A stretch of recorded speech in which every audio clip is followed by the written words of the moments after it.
Int fl-Ewropa ma' Amanda Ċappara. Nilqakom mal episodju ieħor mill-programm Int fl-Ewropa, programm li huwa kofinanzjat mill-Parlament Ewropew u din il-ġimgħa sar jkun pjuttost f'xi ftit differenti illa għaliex fl-istudios tagħna kellna x-xorti nilqgħu Kummissarju Ewropew u anke wieħed mid-Diretturi Ġenerali li jieħdu ħsieb sezzjoni partikolari fil-Parlament Ewropew. Fil-fatt ħankunu qegħdin nassistu għal żewġ intervisti li kienu diġà irrekordjati tul il-jiem li għaddew u dawn l-intervisti tmexxew mill-editur ta' Newsbook Malta Matthew Xwiereb. Fl-ewwel intervista sa nkunu qegħdin nitkellmu mal-Kummissarju Henna Virkkunen li hija responsabbli mis-sovranità ta' teknoloġija, sigurtà u id-demokrazija fl-Unjoni Ewropea. Fil-fatt mal-Kummissarju Virkkunen aħna tkellimna dwar is-sigurtà tal-cables li għaddejjin minn taħt il-baħar, speċjalment għal Malta, f'dak li għandu x'jaqsam kemm enerġija kif ukoll kemm teknoloġija għaliex ħafna mill-servizzi teknoloġiċi li aħna nużaw ta' kuljum, ovvjament il-power tagħhom, is-servizz tagħhom qed nirċevuh minn dawn il-cables li huma għaddejjin minn taħt il-baħar li jikkonnettjawna li jaqduna mal-kontinent Ewropew biex nieħdu dawn is-servizzi. Fil-fatt titkellem ħafna dwar is-sigurtà li qed ukoll iżżid l-Unjoni Ewropea minħabba li fil-ġurnata tal-lum anka ċertu disgwit bejn pajjiżi jew inkella bejn blokk politiku u ieħor jista' jirriżulta wkoll mhux neċessarjament fi gwerra bil-bombi imma anka teddid fuq il-sistemi tal-enerġija u t-teknoloġija li nużaw ta' kuljum u li huma parti essenzjali minn ħajjitna. Mal-Kummissarju Virkkunen ukoll tkellimna dwar it-tisħiħ ta' demokrazija u semmiet prinċipalment fuq kif l-Unjoni Ewropea hija determinata li tkompli issaħħaħ l-għajnuna speċjalment lill-medja u lill-ġurnalisti minħabba li dawn huma pilastru fid-demokrazija. Mela ejja nisimgħu din l-intervista se tkun bil-lingwa Ingliża però faċilment li tifhmuha u f'din l-intervista tat pjuttost ħafna u ħafna aħbarijiet li kienu anke ġodda għalina hawnhekk f'RTK 103 u Newsbook Malta. My guest today is Henna Virkkunen, European Commission Executive Vice President responsible for tech sovereignty, security and democracy. Thank you very much for accepting our invitation. Thank you for having me here. So, your portfolio is quite vast. We could be here forever, I think, discussing them. But let's take Malta as an island state.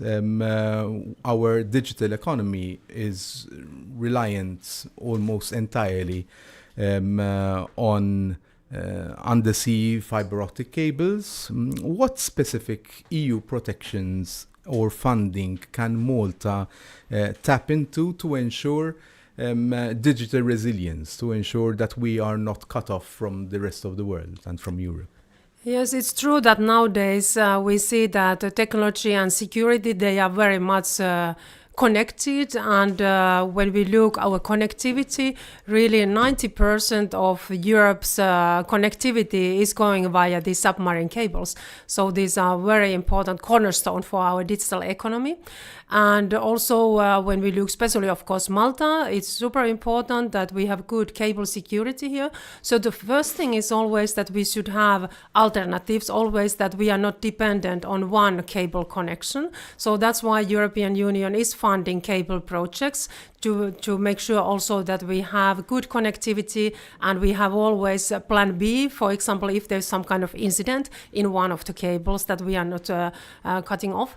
But then also we have to be able to protect these cables, and now we have currently call open for the member states to so-called cable hubs. So we are supporting member states and different regions now to build up cable hubs to each sea area, one to Mediterranean Mediterranean also, and it's to make sure that the member states, they can share situational awareness together and share their information. And we are also supporting to use new technologies. We can use cables as the sensors, and also we can use, for example, submarine drones also to really collect your information. And we are also opening a call for repairing capacity, because it's also very important that we have to be able also to really all the time see the situation on undersea cables, but if there is incident, we have to be able also to repair that fast. So especially we are now funding really building more cable connectivity, and then also to be able to protect our cables, new technologies for that, cable hubs for situational awareness sharing, and then repair capacity. These are now the projects ongoing. Very good. When we talk about cybersecurity, you've stated that Europe is in the middle of a hybrid warfare, and that Europe can no longer be naive about the ability to switch off our critical systems. It's connected to the previous question. With the Cybersecurity Act focusing heavily on ICT supply chains, how do you plan to balance case-by-case risk assessments with the urgent need for a unified European shield against third-party country suppliers? It's true that nowadays we have to always look to security aspects of different sectors, and the Commission proposed in January this review for our Cybersecurity Act, where we were proposing that now we will look all our critical infrastructures, and we will look what kind of risks there is and how we can also mitigate those risks. So now we have already in place so-called 5G toolbox, and we have made a recommendation for the member states that they should exclude high-risk vendors from our 5G networks. So now we are proposing that this should be made mandatory in 3 years' time. But then we will look also other critical parts of our infrastructure, like energy infrastructure, also our transport infrastructure, medical devices, for example, that what kind of high-risk suppliers we have there, what are the risky components, and how we can mitigate those risks. So sometimes it can mean that we are excluding high-risk vendors totally from our infrastructure, or then, for example, we can set some data localization requirements, for example. So it's very tailor-based approach, and of course we have to always do impact assessment also about economical impacts, what does it mean, and do we have also alternatives in the European markets. So it's very case by case what we are planning to do here, but we have started now already with the connected cars, for example, and we are currently carrying out also that kind of risk assessment of solar panels, solar inverters in solar panels, and we will now go through different sectors and we will look what kind of risks there is, because we can't leave that kind of vulnerabilities to our critical infrastructure that we can have the high-risk vendors inside in our infra. You mentioned energy infrastructure. Now, Malta is in the process of laying the second interconnector between Malta and Sicily to be able to connect to the European grid. How important do you see this project? Apart from, you already replied to the first part of the first question about having a plan B. So a second connector gives Malta the plan B.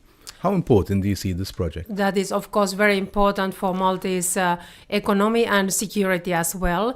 And now, especially we see also because of the crisis in Middle East, what has happened with the energy prices. So it's very risky to be so dependent on fossil fuels that the European Union still is. And that's why it's very important that we are now really boosting investments to our own clean energy capacity, but also we have to build better interconnections between our member states. So these are now going very much hand in hand. So really investing to our own clean energy in the European Union, and also building good connectivity and grids between the member states, that we have really single market also in energy.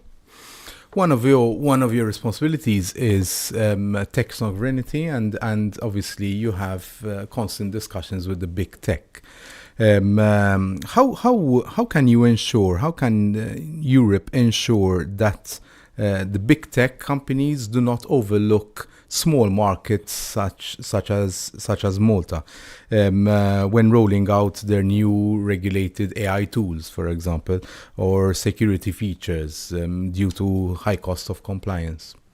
It's very important that the European Union is really working together in these fields. And like you said, these big tech companies, they are very powerful nowadays. So they have very much power in our economy and in our society. But European Union, as a one single market, we are, of course, very strong with our rules and regulation. And also European Union is very important market for these big tech companies. So for most of these big tech companies, European Union is the biggest external market. For some of them, European Union is the biggest market. So for them, it's also very important to be present in the European markets. But in the same time, they have to fully respect our rules and regulations, what we have been democratically deciding together in Europe. So Malta is part of European Union, and we are working together to make sure that we have safe and democratic and fair digital environment together. And how is their reaction to these discussions? I think we have a good dialogue. Of course, the big tech companies, they are very much defending their own business interests, like, of course, all the industries are always doing. But they also understand that if they want to operate in the European markets, they have to respect our rules. And it's the case all over in the world. Of course, if you are doing business in other countries, you have to always respect their rules and legislations. And this is also the case in the European Union.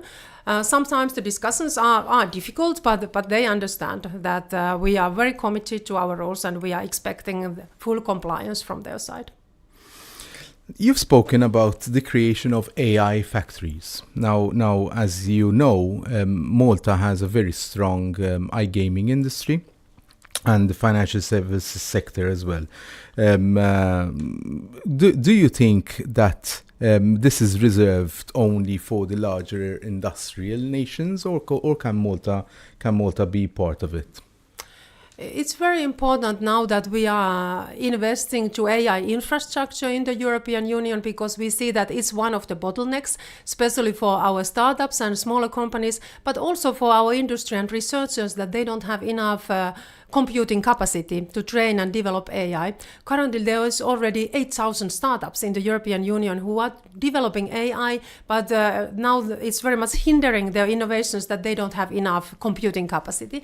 And that's why we are now investing to 19 AI factories in the European Union, and Malta is now building up its own antenna, so it will be connected to Greek AI factory called Pharos.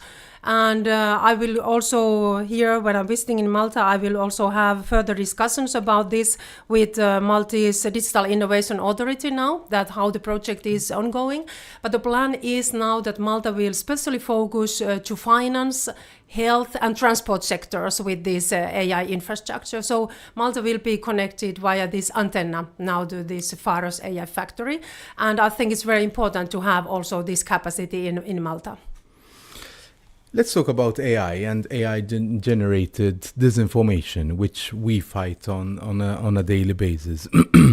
What red lines is the Commission drawing to protect small language democracies like those speaking Maltese, where AI detection tools might be less sophisticated than the ones for established languages like English or French, for example? We have seen that during the last week, really the disinformation and fake news and also that kind of deep fakes, they have been really floating all over in internet.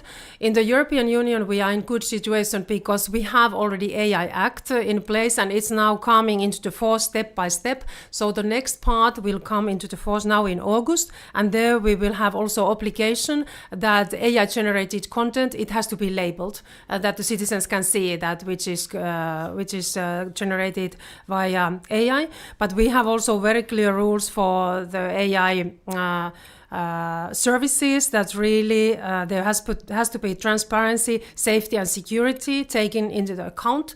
And we are now working also together with our authorities to make sure also that the AI developers and services that they are respecting our rules. And it's true what you said also about the small languages, that we have to be also sure that there is enough safeguards also when it comes to safety and security, also concerning the smaller languages in the European Union. Another responsibility of yours is democracy. Now, one of the pillars of democracy is the media.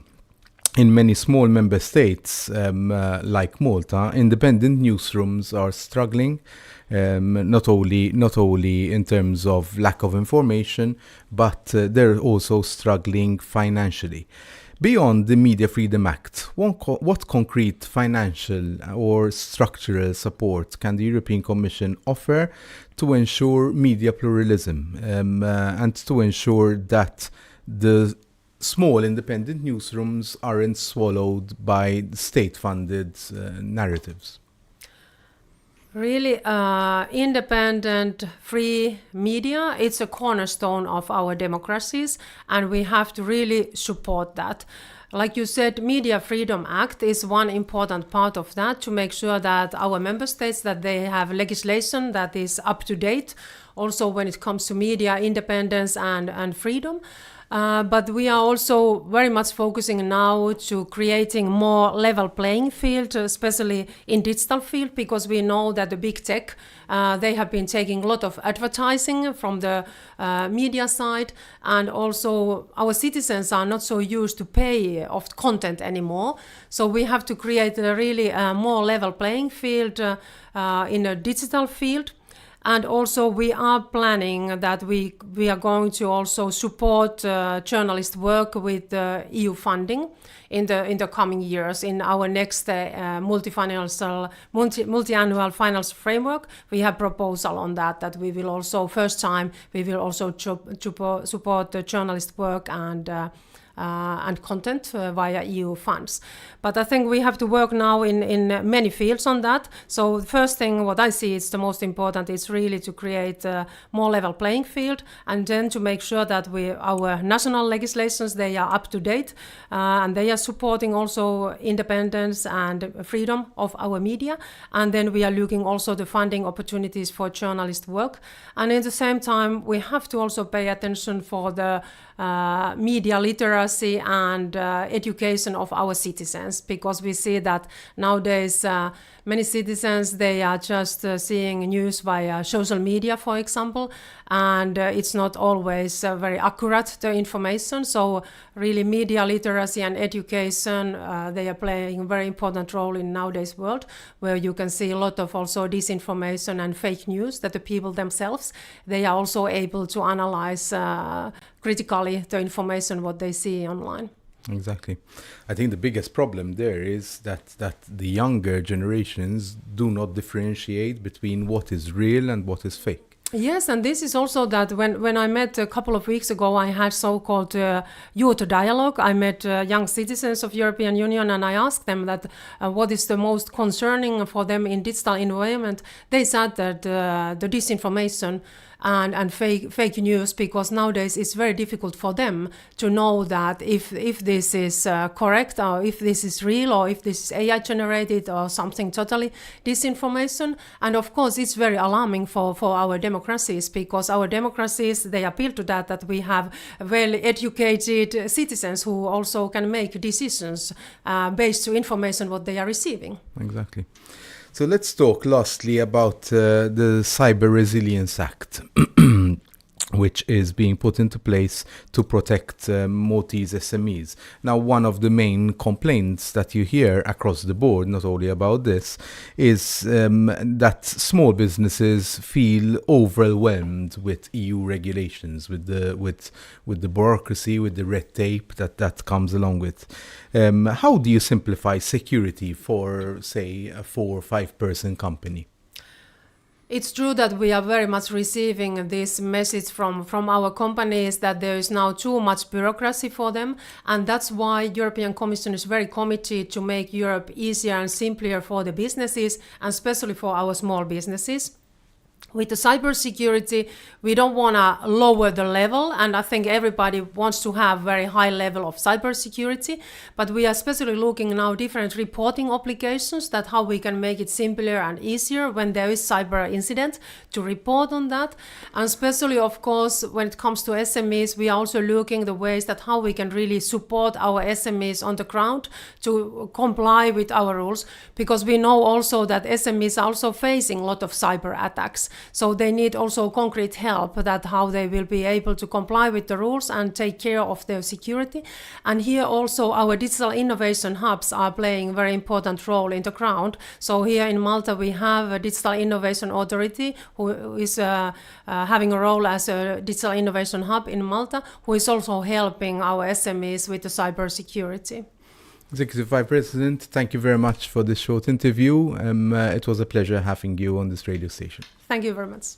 Dik kienet intervista esklusiva li kellna għal dan il-programm Int fl-Ewropa, il-Kummissarju Virkkunen laqat l-istedina tagħna kienet għaw Malta għal diversi laqat u anka parteċipat fil-maratona li kienet organizzata fit-tmiem il-ġimgħa li għadda u laqat ukoll l-istedina tagħna biex nagħmlu dik l-intervista. Hemmhekk nirringrazzja lil Matthew Xwirek talli għamel dik l-intervista magħha. Ħanaddu għattina intervista li għandna f'dan il-programm Int fl-Ewropa għal din il-ġimgħa u din id-darba sa nkunu qegħdin nitkellmu ma' direttur ġenerali li huwa responsabbli mill-professjonisti tal-lingwa, dawk li forsi tradizzjonalment nafuhom bħala translators. Hemm 1200 translator fil-Parlament Ewropew u il-direttur ġenerali Walter Mavric huwa responsabbli mill-operat ta' dawn il-persuni kollha biex jagħtu servizz f'24 lingwa uffiċjali fosthom il-Malti. Għaliex anka fi kliem Walter Mavric meta konnet namlu din l-intervista spjega kemm aħna l-Maltin u naħseb namlu sew aħna onorati bil-lingwa tagħna u nkunu rriduha tinstema'. U fil-fatt il-Malti issa mill-24 lingwa uffiċjali fil-Parlament Ewropew titqies bħala waħda mill-elite languages kif sejħulhom l-Ingliżi f'din l-istituzzjoni illa għaliex tinstema' u anka tinkiteb u anka id-dokumenti huma rinforzati anka bil-liġi ġifieri huma tradotti bil-Malti u allura jkunu qegħdin uffiċjali huma dokumenti uffiċjali. Fi kliem id-Direttur Ġenerali Mavric matul is-sena jiġu tradotti madwar 3 miljun paġna ta' rapporti u dokumentazzjoni u bħalissa kien qiegħed Malta biex jiltaqa' ma' diversi studenti mal-università u ma' istituzzjonijiet edukattivi oħra biex aktar Maltin jieħdu l-opportunità ta' xogħol fil-Parlament Ewropew bħala professjonisti tal-lingwa. Kemm dawk it-translators, aħna nafhom bħala translators, u anka interpreti fil-Parlament Ewropew. Matthew Xwirek reġa' għamel din l-intervista għal programm Int fl-Ewropa. Nisimgħu. Walter Mavric, Director General for Translation at the European Parliament, thank you for accepting this invitation for a short interview. Thank you for the invitation. Thank you for having me here. So the EU has 24 official languages. How does DG Trad manage the logistical challenge of ensuring that an MEP from a small island state like Malta or Estonia has the exact same access to real-time information as an MEP from larger countries like France or Germany? Can you take us through what you do? Yes, of course, gladly. I mean, or for Slovenia. From Slovenia. I come from Slovenia, equally small if we go into this size. But size doesn't matter. Let's call it like that in the European Parliament as far the languages are concerned. Why? Because everything has to be available in all 24. That means that something that it's produced, let's say, at the beginning of the process in English, it has to be then in Maltese, Estonian, Slovenian, Italian, Spanish, in all languages. How do we do it? It's a complex machinery, as you can imagine, to recreate one source into other originals. No, that will become one day. We have a service.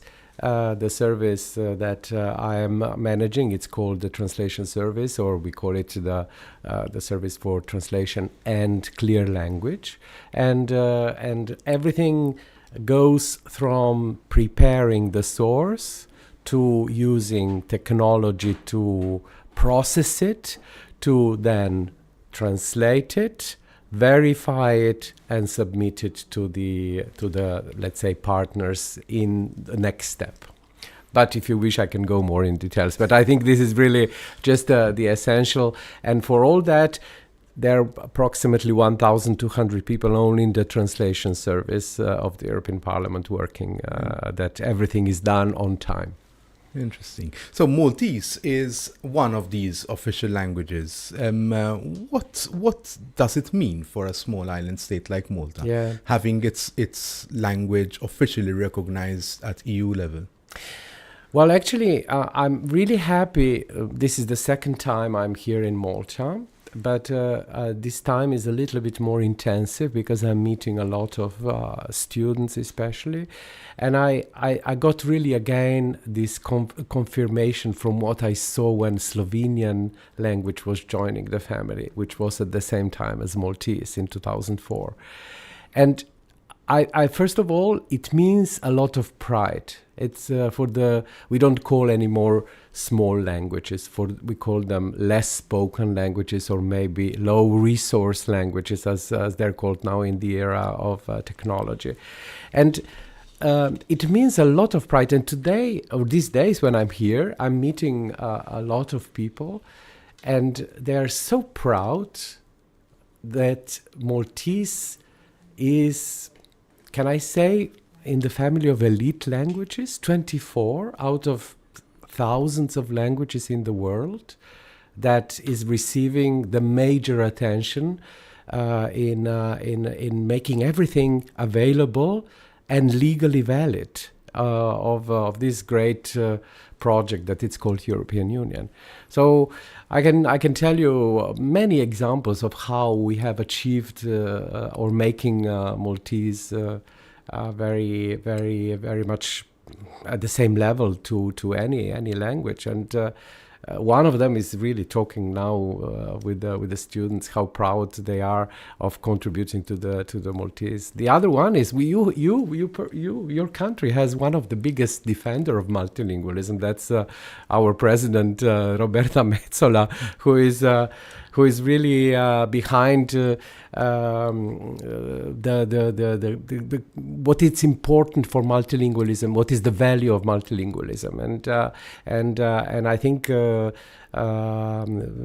there is nothing behind in Maltese language than compared to other languages that are available in the big palette of 24. Mm-hmm. In fact, multilingualism and languages are crucial for democracy and the functioning of the European Parliament.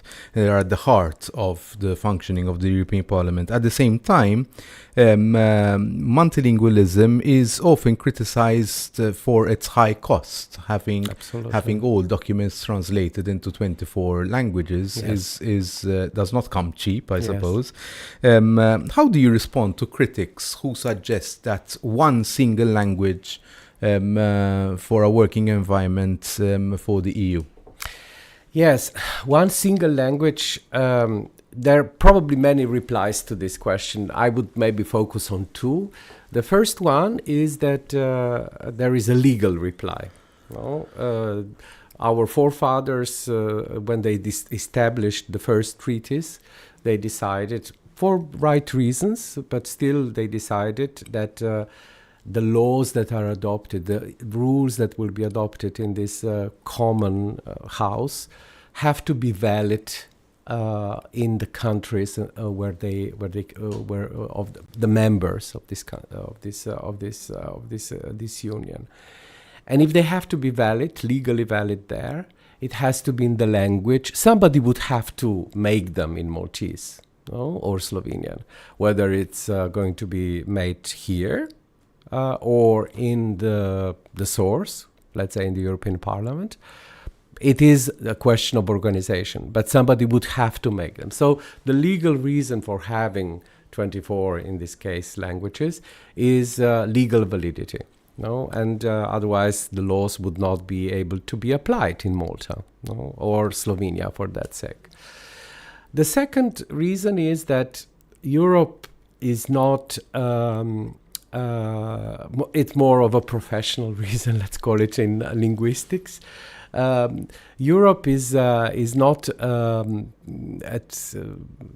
probably, I don't know the other continents so well to judge, but at least in Europe we're so proud of our heritage, and so there isn't a one size fits all. I don't think so. I don't think so. I think that even if I look at our translators, we don't call ourselves anymore translators. We call ourselves language professionals, and those that translate are called intercultural language professionals. So the word itself says that you transpose or create the bridges between the two cultures, three cultures, or in our case 27 cultures. So it is something that language is always a place for identity. If I look at the specific European Parliament, I see that everyone expresses himself or herself better, whether it's written or spoken word in the mother tongue. That's normal, and we are there to serve these needs. No, so it's impossible to think that this would be in English only. Let's say that today it's English, maybe yesterday it was Latin, or maybe it was some other language. But it's impossible to think that this can happen in another way. We can use it for conversational needs, like we are using now English, you and I. But to have a legal validity, to have the right meaning transferred from one culture into another culture, you need translators and interpreters, no? So exactly. So in fact, translators are actually bridging cultures. They are. No? They are. That's the main purpose, and that's also in the mission of our translation service, to bridge the cultures. No, that's our main mission, and together with our colleagues that participate as well, interpreters, lawyers. I mean, the whole service in the European Parliament, communication people, everyone is contributing to the same purpose. So let's come to artificial intelligence, because artificial intelligence is advancing very, very rapidly. How is, first of all, whether you see AI as a challenge for the translators who are working for you? And secondly, how do you use AI in the day-to-day operations? Yeah. At the moment, we use AI only for testing purposes. We test whether it's working or not, but we are very well aware of what is behind.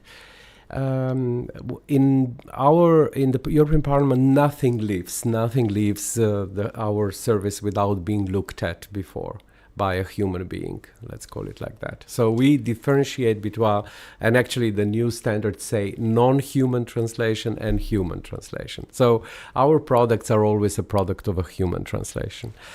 The challenge is there. I think the main, even probably in the Parliament, in European Parliament, you would have people who would say, well, you would be more efficient. So I think that comes to everyone's mind first.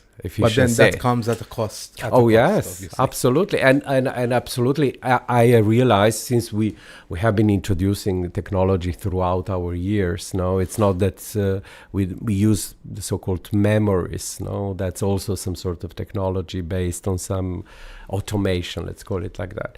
So artificial intelligence is going to be part of our lives, but we consider it as a tool. No, the tool that we have to control and oversee it, and that's our approach now. We're doing the tests. I have to say one thing that I think it's very important for Maltese. At the test, before I mentioned low resource languages, that is very much related to to those languages that don't have a lot of technology behind in that language. And Maltese was one of them, like Slovenian. But now, with this test, we saw that Maltese language was the first in the ranking of 24 of having the least errors. No? Now, with the human intervention, of course, no? So, which meant that our colleagues in Maltese language community are using even more this technology, and by using it, they are making it even better. And of course, by making it better, it means by making it a better tool for our work, which is the aim for everyone. At the end of the day, pretty much the average is the same for everyone. But if we have to rank, Maltese was the best. Very good. Yes. So where do you see these tests going, though? What is the long-term or medium-term plan? The first one is efficiency, I admit. From now I'm speaking as a manager. No, efficiency is something that we are interested in seeing, and especially because then it means that we can do something else more. There are thousands, if not millions, of documents, no, that need to be translated. Exactly. Every year, on an average, we are between 2 and 3 million pages a year of all languages combined. That means a huge production, and one day it's very difficult to imagine 3 million pages. But somebody made a good comparison. They said if you printed out these pages, we don't print anymore. But if you print it out and you would stack it up in a heap of papers, you would reach the tip of the Eiffel Tower. That's how high 3 million pages is, and so you can imagine the annual production in Digitrat or in the translation service of the European Parliament is very big, and now managing it, artificial intelligence helps. Maybe even the workflow. Artificial intelligence would help us know how the documents goes from step to step. The text goes from step to step. So I'm looking forward to introducing some of the artificial intelligence in our workflow. But again, we are seeing every day nothing will leave our services without the human intervention. Exactly. So how do you see? How do you balance between efficiency and human, legal and political accuracy? Yes. Because even a word Yes. can change the sense of a Yes. whole sentence. Yeah, well, yesterday we saw an example. Also, was it there? I think it was a resolution on Tajikistan, and I think that some words from the Tajiki culture were mistakenly taken for Greek culture, and in Maltese the names and connotations from the Greek culture were inserted there, although they had nothing to do with this, because the artificial intelligence doesn't know the cultural nuances. It's a machine. Yes, a machine. And on the top, it was not accurate, and on the top, it was not legally valid at the end. No, so thank God, the human intervention solved that. No? So we have these cases every day, and I could go and give you many cases of what we do and what we encounter when we. Of course, sometimes we laugh a lot when we see these mistakes, but yes, that's exactly the right point: accuracy and cultural nuances, cultural context. In case, for example, artificial intelligence since we are translating a lot of speeches by President Metsola into Maltese, so that it's available in Maltese language, we see that it almost never gets it right, the gender. So yes. The machine doesn't know whether President Metsola is a woman or a man. And maybe one day they will know, but I don't know. Now it doesn't, and that's why it gets it every time wrongly, and that is in all the languages very important. You mentioned earlier that during your time in Malta, you're meeting students. How does translation services in the European Parliament collaborate externally with educational institutions like university, for example? Well, one of the reasons why we came here, and I have to be very specific, it's it's exactly the cooperation with universities, because during the last year, we started a very interesting project during one of the regular visits that Mrs. Metzola had to our translation service. And as I said before, she's one of the biggest defenders of multilingualism in the parliament. We saw that she's genuinely interested how to help achieve both translation and interpretation at the same level, because interpretation to Maltese is still lagging a little behind. And on the table we had this idea that she supported immediately, was to reskill some of the translators into becoming an interpreter, because the language skills are there. Maltese is extremely high. The quality of Maltese is extremely high among translators.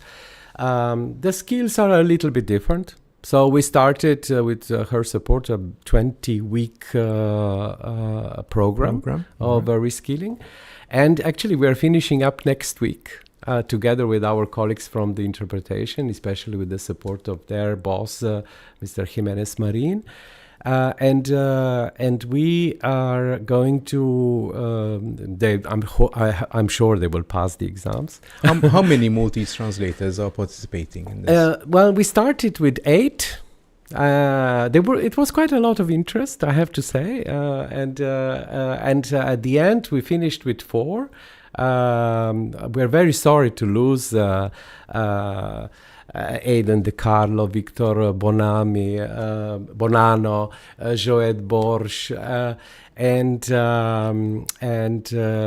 Gavin Muscat, but not entirely, because they will be working, some of them half or 3 weeks with us and 1 week with colleagues interpreters. So it's a new program that we started, but at the end we came here also to find new people. So that is my main reason for being here, and the best way is to talk to university, and we saw, and that's why I will confirm again, I saw this huge interest in rendering Maltese in the best perfect way, and we met with so many young professionals, and I'm always so enthused when I see this interest in languages that I see not only in Malta but in all countries, especially if we can talk about these low resource languages, as we said.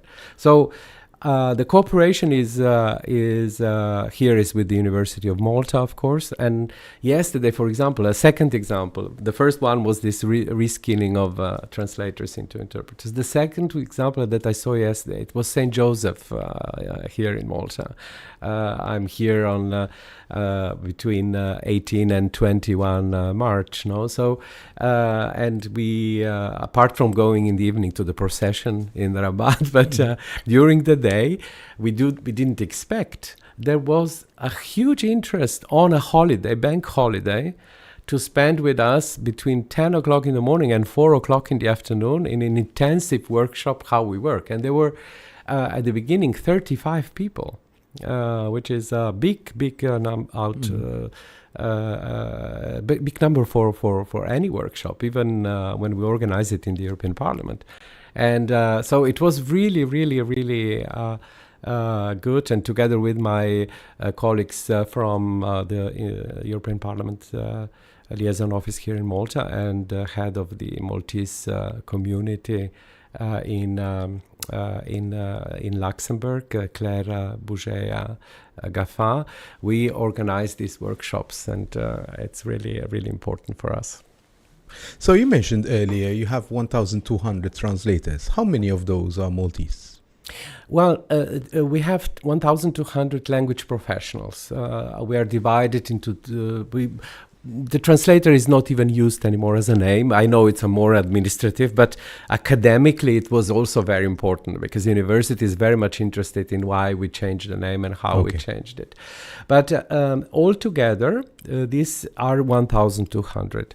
The number of Maltese is the same as any other language, because for the fact that we translate from to all 23, to make it 24 at the end. And that means that the number of Italian translators, language professionals, is the same as the number of Maltese. And we are starting at the number 35 per language, but then we are adding, depending on, I don't know, in the Maltese translation team, we had the baby boom period. So we had to replace the people who were on maternity leave or parental leave. Then now the languages that joined in 2004 kind of finished with the baby boom. So we have new languages that are in that, or something else. No, then it comes the time when people start retiring. So we have to replace again. But these times are very interesting when we recruit new people. And in a way, we are in the Maltese period now also. That's why we are here as well. Lastly, what would your appeal be for students who are studying here in Malta to entice them to join as language professionals with the European Parliament? First of all, I think it's in the university, and I told them yesterday as well, they keep saying, what is more important? You know, in the university academic circles, they always ask themselves, what is more important, to know better foreign language or your mother tongue? No? And in the university, they always say both of them are important. We say, yes, it's true, but for us, it's more important Maltese, your mother tongue, no? Or Slovenian or Italian or English or anything. In your case, you have the privilege of having two almost at the same level, no? And that is an extreme richness for us, no? So imagine a Maltese language professional who, of course, Maltese with the perfect knowledge as a language professional would get probably a very good opportunity. But in addition, also having English at a very high skill, no, and a very high level, that would even enlarge the opportunities. So if you are interested in languages, have them perfect. Have them at perfect level. That means you can do a few mistakes, but not many. Use references then to correct. But then if you are a language professional, we are the best, probably the best translation service in the world. Mr. Maurich, thank you very, very much for this short interview. Thank you very much for the invitation and having me. U daw kienu iż-żewġ intervisti li kellna għalikom illum fil-programm Int fl-Ewropa. Tkellimna mal-Kummissarju Henna Virkkunen, Kummissarju Ewropew responsabbli mis-sovranità teknoloġika, mill-sigurtà u anka mid-demokrazija, u tkellimna wkoll mad-Direttur Ġenerali tal-Language Professionals fil-Parlament Ewropew, Walter Mavric. Jiena nirringrazzjakom ħafna tal-li tażlu dan il-programm u issegwu l-aħbarijiet u l-intervisti li nkunu qegħdin nagħtukom li ġejjin mill-Unjoni Ewropea prinċipalment mill-Parlament Ewropew. Dan il-programm tkunu tistgħu issibuh f'diversi formati oħrajn kemm tfittxuh terġgħu fuq Newsbook u anka fuq is-siti soċjali tagħna. Jiena nirringrazzjakom ħafna tal-attenzjoni u niltaqgħu għall-episodju li jmiss dal-waqt. Dan il-kontenut huwa kofinanzjat mill-Unjoni Ewropea mill-lotjiet tal-Parlament Ewropew fil-qasam tal-komunikazzjoni. Il-Parlament Ewropew ma kienx involut fit-tħejjija tiegħu u f'ebda każ mhu responsabbli jew marbut mal-informazzjoni u l-opinjonijiet espressi. Skont il-liġi applikabbli, l-awturi, il-persuni intervistati u l-pubblikaturi huma responsabbli mill-kontenut. Il-Parlament Ewropew mhuwiex responsabbli għal danni diretti jew indiretti li jistgħu jirriżultaw mill-kontenut ta' dan il-programm.